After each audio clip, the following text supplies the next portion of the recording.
The story begins in a mysterious and bizarre fictional city ruled fearlessly by a terrifying family known as the Van der Kooi. This cruel dynasty was led by Hilda, a cunning and ruthless matriarch whose tactics were no less than those of a dictator.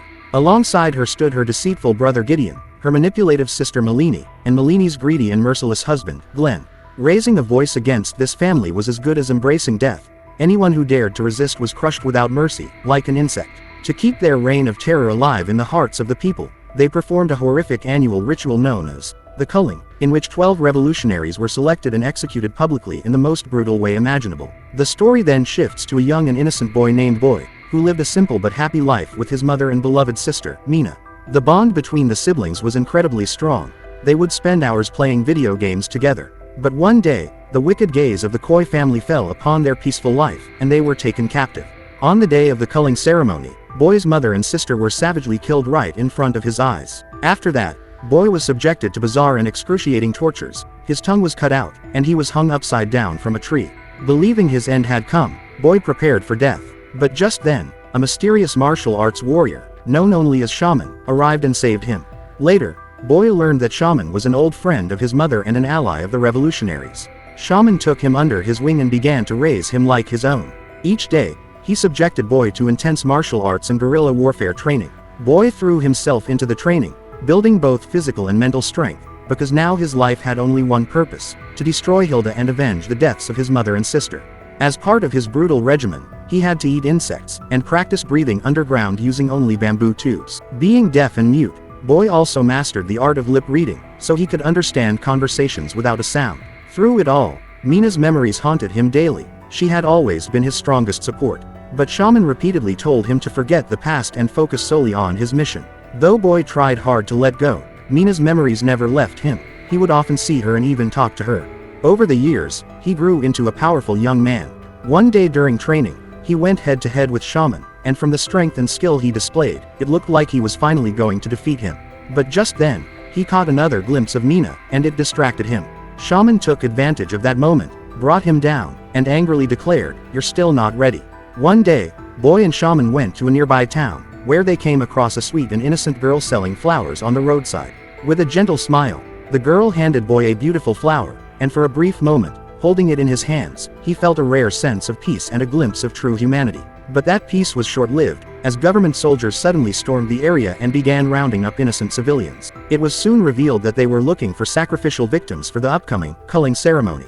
Reacting quickly, Boy and Shaman hid within the crowd to save themselves. Amidst the chaos, a brave girl in the crowd loudly called Glenn a puppet of the Kooi family. Enraged, Glenn pointed a gun at her, but missed and accidentally shot an innocent bystander, triggering total mayhem. The furious crowd retaliated against the soldiers. Sensing the situation spiraling out of control, Gideon unleashed their deadliest and most mysterious weapon, an armored warrior known as June 27th.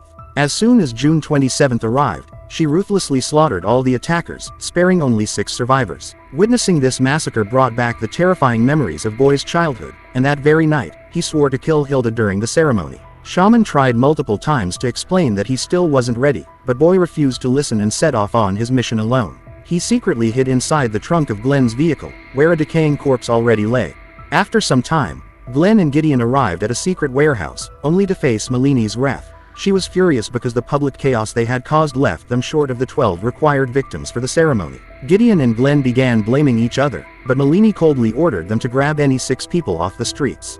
Meanwhile, Boy emerged from the trunk and, distracted by a sudden vision of Mina, accidentally stumbled in front of the soldiers. They aimed their guns at him, but Boy, using his agility and deadly skills, took them all down.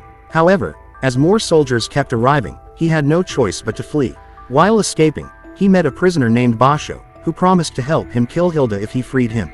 Boy hesitated but eventually broke his chains, and together they killed every soldier in the warehouse. Then, they captured Glenn and demanded to know Hilda's whereabouts. Glenn confessed that she was celebrating the ceremony at the royal palace, then begged for his life. But Basho, by accident, hurled a saw at him, killing Glenn on the spot. Afterward, Boy and Basho reached the secret base of the revolutionaries, where a man named Benny pointed a gun at Boy. Basho quickly intervened and explained that Boy was a friend. They embraced, and Basho asked where the others were. With a heavy heart, Benny revealed that government forces had killed everyone, including the girl Basho loved. Upon hearing this, Basho broke down in tears. The three then devised a clever plan to infiltrate Hilda's palace. Boy disguised himself as a chef, while Basho and Benny dressed as guards. When Boy entered the palace kitchen, he once again saw a vision of Mina, who told him to eat the macans. The moment Boy tasted them, it felt like the most delicious thing he had ever eaten. But Basho snapped him out of it, reminding him to stay focused on the mission. Boy then entered the kitchen and, without hesitation, removed his uniform. The moment the others in the kitchen laid eyes on Boy, they tried to stop him, but he turned the knife in his hand into a deadly weapon and charged like lightning. With ferocious precision, he even used a cheese grater as a weapon, shredding the skin of his enemies like a monster unchained. Once every person in the kitchen was lying dead in a pool of blood, Boy stepped into the dining hall, stained with gore, and swiftly killed a guard. Then, he spotted Hilda seated at the grand table, and without a second's hesitation, he beheaded her in a single stroke. The hall erupted in screams and panic as people fled in terror. Boy lifted the severed head in triumph, but then, his eyes widened. It wasn't Hilda at all. Just then, Gideon stormed in with soldiers and bellowed, "I knew someone would try to kill Hilda, so I set this entire trap myself." He then summoned the fierce warrior June 27th, who stepped up to face Boy. What followed was an intense, breath-snatching battle. When Boy managed to knock off her helmet, he was stunned by her real face. His distraction cost him dearly as June 27th used the moment to knock him unconscious. When Boy awoke, he found himself tied to a chair. June 27th asked him for Shaman's location, promising his freedom in exchange. But Boy refused, and in frustration, she stormed off. Later, Gideon arrived and told him, "Hilda fears Shaman, which is why she keeps killing innocent people. I'm tired of this bloodshed, brother. Please, just give her his location so she can end it all." But Boy stood firm. With no other option, Gideon took him to a special chamber and fitted a shocking collar around his neck. Soon, Malini entered and sneered, "You made a huge mistake killing my husband Glenn, and now you'll be punished in front of everyone." Not long after, Hilda came on stage to deliver a speech, but her mental stability crumbled, and she aimed her gun at the crowd. Before she could do anything disastrous, Malini quickly pulled her off stage. The ceremony began, and one by one, captives were mercilessly executed. Boy's hands were tied, and there was no escape, but then he remembered the blade Gideon had secretly slipped him. Using it, he cut through the ropes and attempted to flee, but Malini activated the shock collar, causing him to collapse. Suddenly, bizarre cartoon-like creatures lifted him onto a table, and just as a goat-masked man was about to strike him with a hammer, Boy retaliated fiercely. That goat man turned out to be none other than Basho. Benny was also on stage and threw Boy a gun. The three of them fought the soldiers together. Then, Malini came forward and shot at Boy, but Benny took the bullet in his chest, dying in Boy's arms. Meanwhile, Malini also shot Basho. Now, with only Boy left standing, he ducked behind a cartoon prop and, finding an opening, tied Malini to a chair. Laughing, Malini said, "The whole nation is watching this live. In the end, I'll be hailed a martyr." But Boy didn't listen to a word, he simply beheaded her. He then entered the hall where Gideon lay bleeding on the floor.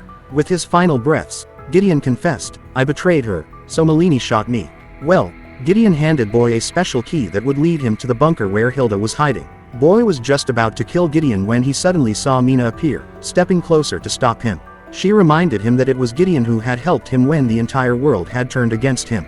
But with tears in his eyes, Boy said, "You're not even real, Mina is already dead."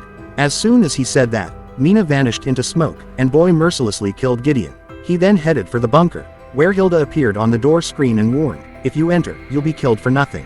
But Boy held up an old drawing made by Mina and said, "I didn't come here for nothing." Seeing that drawing, Hilda was stunned and abruptly turned off the screen. Boy opened the bunker door to find a line of soldiers standing before him, but not one of them fired.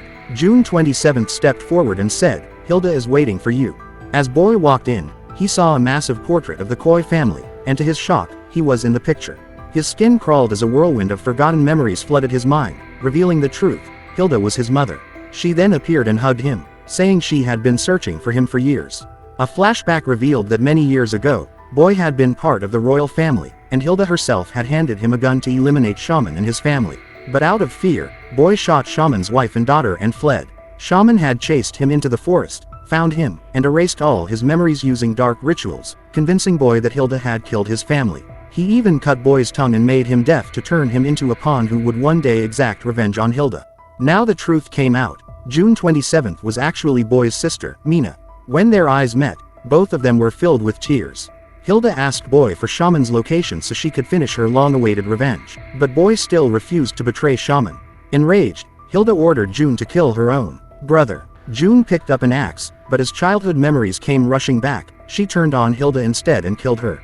Instantly, hundreds of soldiers attacked, but Boy and June fought them off with machine guns and reached the lift. Inside, June said, "Mother always said you were dead, but my heart knew you were alive." She had been consumed by revenge for so long that she hadn't even realized she'd become a monster herself. When the elevator doors opened, they found Shaman waiting. He declared, the mission isn't over, and demanded Boy kill his sister now. But Boy, firm in his heart, replied, "June is my family now." Furious, Shaman lunged at Boy, injuring June badly. Seeing this, Boy's rage exploded. Though Shaman anticipated every move, Boy didn't stop. Finally, he managed to rip off Shaman's necklace. Using the sharp stone from it, he slit Shaman's throat. He then lifted his sister onto his shoulder and carried her out. In the final scene, we see that the siblings had once promised to protect each other, and now, emerging from a jungle of death and deception, they had fulfilled that promise. So now it's your turn. Do you love your sibling this much? Let us know in the comments below. See you in the next video.